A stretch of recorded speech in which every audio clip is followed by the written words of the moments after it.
Hotspot too much. ఇది hotspot 1 కి sequel గా వచ్చింది.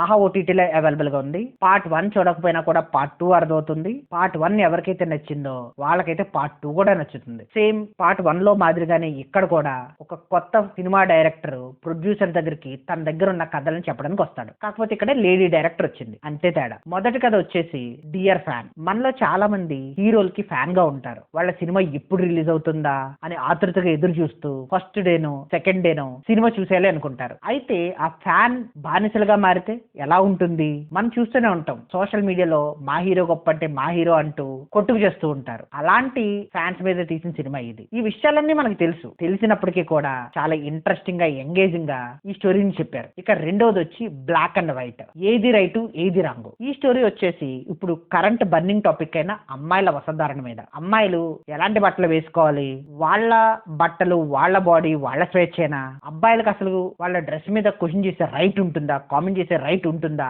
ఈ అంశాల చుట్టూ తిరుగుతుంది. అయితే ఇక్కడ ఎక్కడా కూడా ఒక సైడ్ తీసుకోలేదు. మనలో ఒక క్వశ్చన్ ని రైజ్ చేస్తూ ఒక పెర్స్పెక్టివ్ లో చూపించారు. ఈ స్టోరీ కూడా బాగుంది. మూడోది వచ్చేసి యువర్స్ లవింగ్లీ లవ్. ఇప్పుడు కరెంట్ జనరేషన్ లో ఉన్న యూత్ రిలేషన్షిప్స్ అంటూ బ్రేకప్స్ అంటూ లవ్ చుట్టూ తిరుగుతుంటే అసలు వాళ్ళకి నిజమైన లవ్ దొరుకుతుందా, వీళ్ళు ఇలా రిలేషన్షిప్స్ అనుకుంటూ వెళ్తే ఫ్యూచర్ లో వీళ్ళ పరిస్థితి ఎలా ఉంటుంది అన్న అంశాల చుట్టూ తిరిగింది. అయితే మొదటి 2 స్టోరీస్ తో పోల్చుకుంటే ఈ స్టోరీ నాకు పెద్దగా కనెక్ట్ అవ్వలేదు. కాకపోతే ఈ స్టోరీలో వచ్చిన ట్విస్ట్ సర్ప్రైజింగ్ అనిపించింది. సో ఓవరాల్ గా 3 స్టోరీస్ కూడా ఫ్యామిలీతో కలిపి చక్కగా చూసేయచ్చు. త్రూ అవుట్ ఎంగేజింగ్ అనిపించింది. అందులోనూ చాలా రోజుల తర్వాత ఆహాలో ఇంట్రెస్టింగ్ సినిమా ఇది. ముఖ్యంగా యూత్ కి టీనేజర్స్ కి బాగా కనెక్ట్ అవుతారు. వాళ్ళని టార్గెట్ చేస్తూనే వచ్చిన సినిమా ఇది. కామెడీ కూడా వర్కౌట్ అయింది. టెక్నికల్ గా కూడా ఈ సినిమా పర్వాలేదు. కాకపోతే కొంచెం ఫీచర్ ఫిల్మ్ కి తక్కువగాను ఓటీటీ ఫిల్మ్ కి ఎక్కువగాను ఉంది. తెలుగు డబ్బింగ్ కూడా బాగుంది. డ్యూరేషన్ కూడా 2 hours కన్నా తక్కువగానే ఉంది.